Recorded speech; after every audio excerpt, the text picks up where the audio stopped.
Hey, good morning, Choice Residential. Hope your day's off to a wonderful start. So, it's been a little while, probably 6 months or so, since we were really talking about this commission lawsuit and the settlement day in and day out.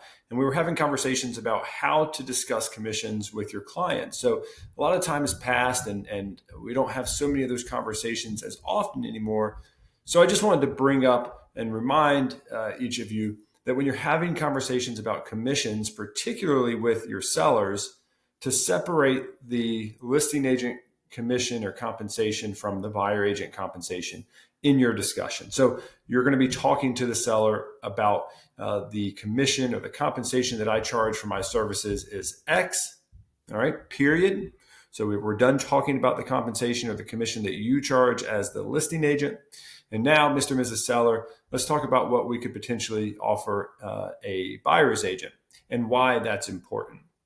So remember to separate those conversations. Listing agent commission is X. Buyer agent compensation, if any, is Y. And here are the benefits for paying a buyer agent. We want to maximize exposure. Most buyers are going to be working with an agent. So if we don't agree to compensate their agent, that's going to create a barrier from that buyer being able to make an offer on your listing. And the goal is to expose it to as many potential buyers as possible. We don't want to put up any unnecessary hurdles.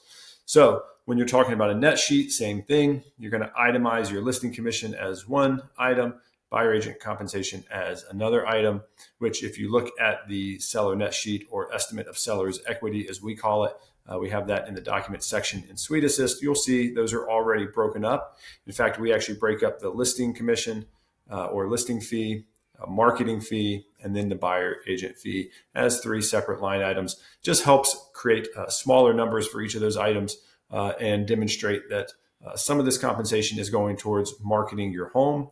The rest is how we earn a living. So I just want to remind you to separate those conversations. It's not a 6% listing or a 5% listing or a 7% listing. I charge X for my listing services, and here's the conversation we're going to have about compensating a buyer agent. So hopefully that's old news for you and passe. Just wanted to throw that back out there since a little bit of time has passed since we were knee deep in those conversations every single day.